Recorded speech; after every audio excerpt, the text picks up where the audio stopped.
So hello guys, welcome back to my channel, and what I have here today is the all-new 2024 MG Cyberster, and this is the only variant in the Philippines, and albeit it's the all-wheel drive version. And first, I would like to thank everyone here at MG Autohub Taguig. Today is their massive test drive event up to Monday by the time of this shoot, and of course, I could not pass the opportunity of driving this all-new MG Cyberster Roadster. I would like to call it MG Roadster, to be honest.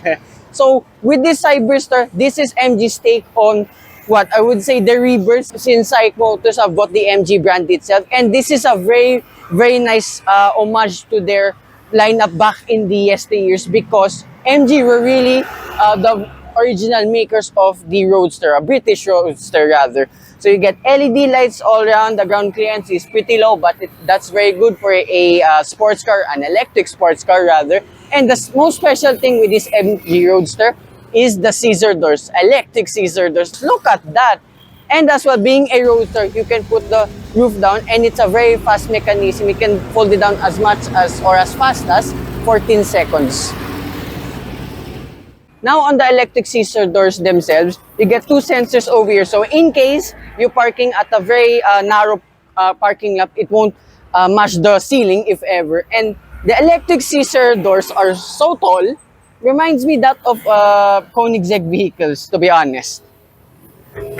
And powering this MG Cyberster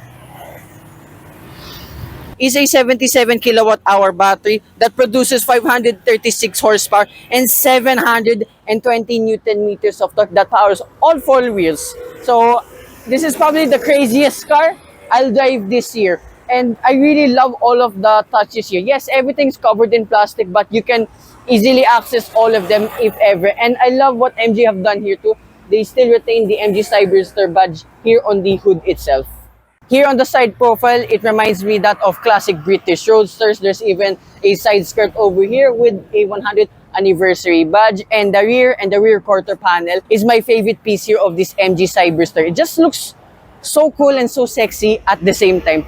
MG badge over here, and the rear piece, even the taillights, it's very unique, and it's probably a British thing with the indicators, like I think that of a Mini Coopers as well. The diffuser here, I'm not sure if it's a functioning thing, but hey, the design at least is in tune with the car, since this is a sports car too. And open the boot up. Yeah, it's not the biggest in the world. You still can fit some stuff. So the total space here is 249 liters. You get an LED light, cubby spaces on either side, and two for your charging cable. More on that later on. Cyberster badge here on the right side, and oops, and MG 100th anniversary badge here on the left side. That's to commemorate MG's 100th anniversary. That's why they made this car in the first place. And I would like to show you again, not the scissor doors, but the roof mechanism in action.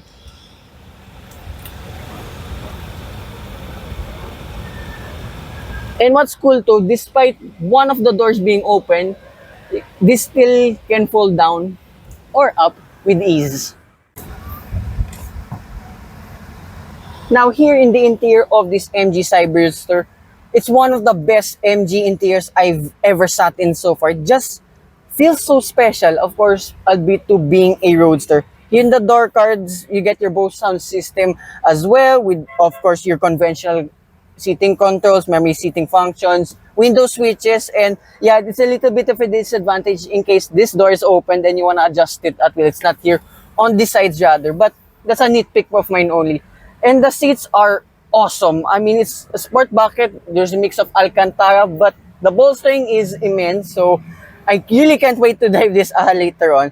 And of course, this Cyberster is dominated by 3 screens. And look at this. You know, I'm an old school kind of guy. However, this works with the Cyberster since being an electric vehicle itself. So on the left side of the screen, you have your vehicle and trip performance parts. And then for your adaptive cruise control system and more sounds. And for automatic parking along too with your, sounds here.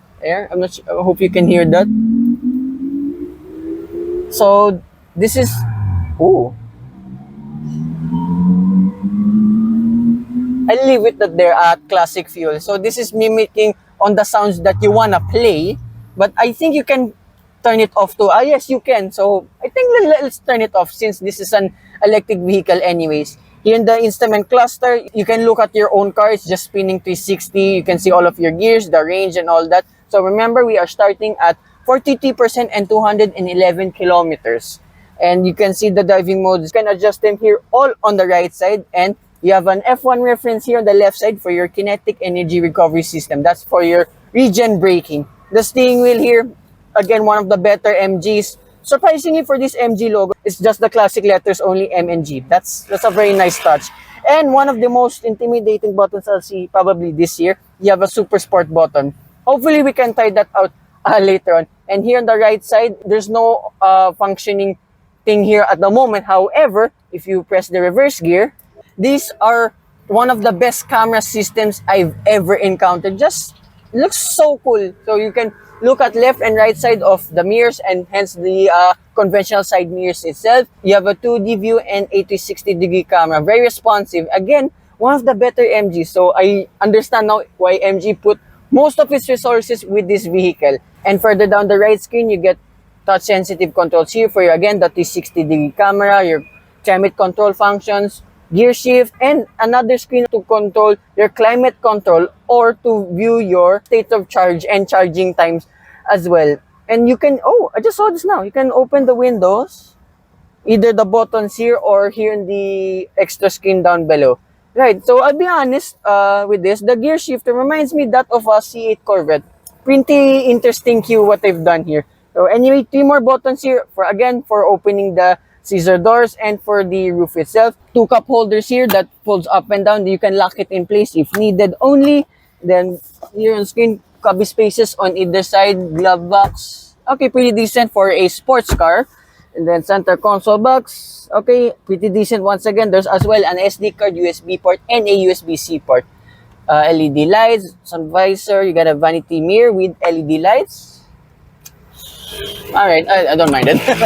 And then further behind the seats here, you have extra cubby space. Since I'm a short guy, the space will increase if ever you want to put extra soft bags at the back.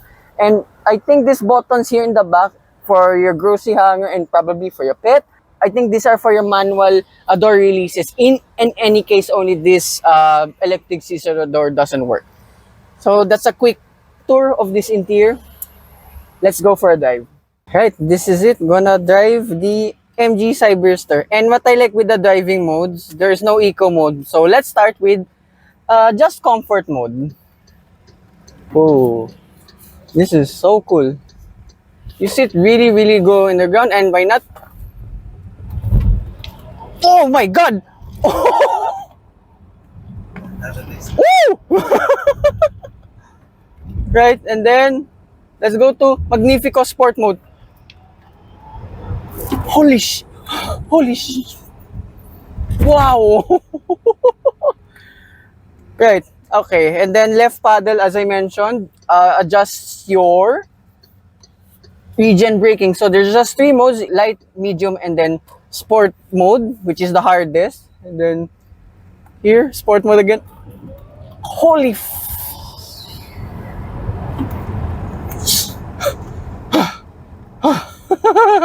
Right, 0 to 100 kilometer per hour time is done in 3.5 seconds.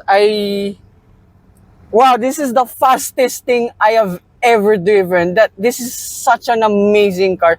And being an EV, it's not the loud kind of sports car for obvious reasons. And despite to being a soft top, the NVH is not that bad at all. And the cloth material for the roof itself is surprisingly pretty thick, and despite being under the sun for quite a while now, the cabin got cold pretty easy too, and kudos to with the air conditioning system. It's pretty powerful. And here, just driving this sensibly only, not much tarnish going into the cabin. Yes, you can hear loud motorcycles, like example that one, but it's still not so bad. And I've driven a lot of sports cars and supercars recently. Yeah, it's on par with them, but what it does not capture though is the engine noise. So this will be a little bit calmer to drive than usual. And despite to being a very low sprung sports car, it's very comfortable too. Yeah, I went to over humps at crazy amount of speeds, make no mistake about that. It soaks them up too pretty well. I understand now why this is a little bit comparable to an MX-5 or, call me crazy, a 911. Yeah, because for the price of this, there's nothing comes close with this car, to be honest. And yeah, we were just running on silent mode. So let's try now with the classic fuel. Oh, listen to that.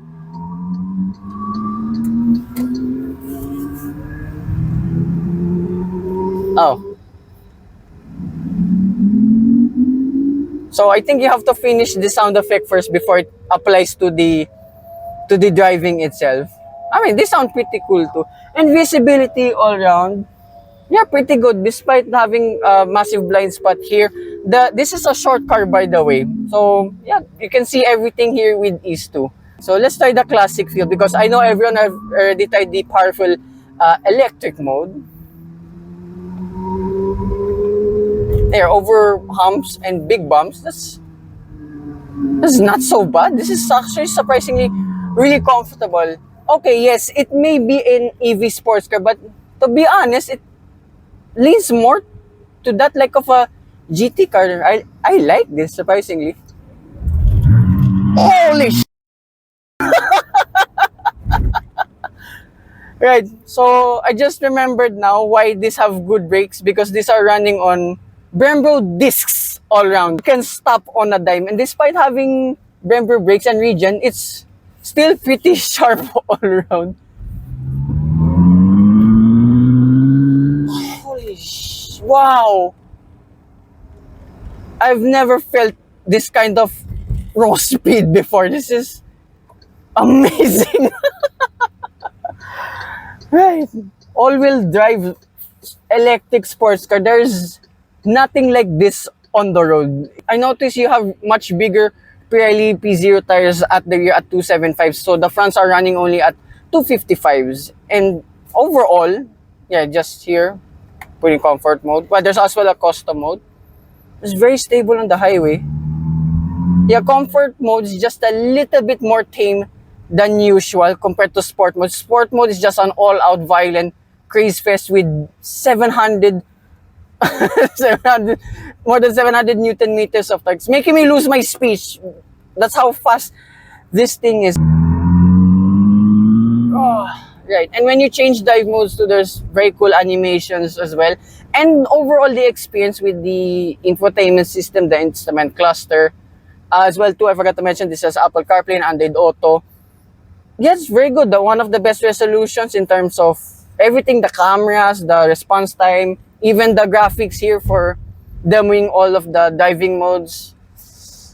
Right, I see no better roadster. This is probably one of the best cars I've driven. It's that good, and probably my car of the year. We will get to that by the end of the year. As well, for the cost of all of this one costs at a staggering 4.5 million pesos. It's not cheap.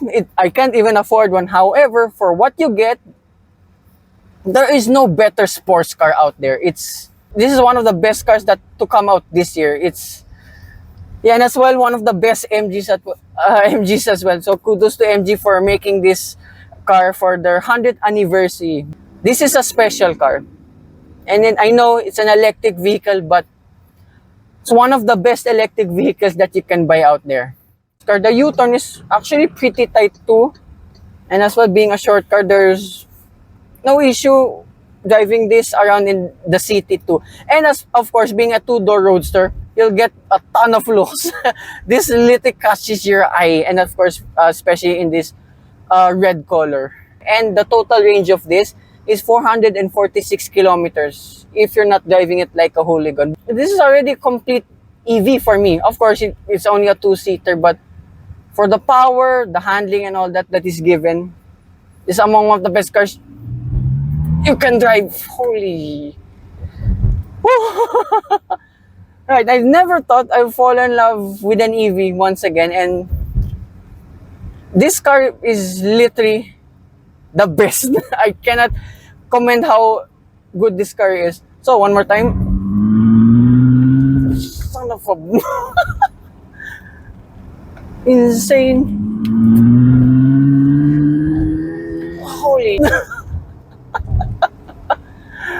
Whoa! Right, so that concludes my full test drive review of this MG Cyberster. So again, I would like to thank MG Taguig Autohub for making this dream come true.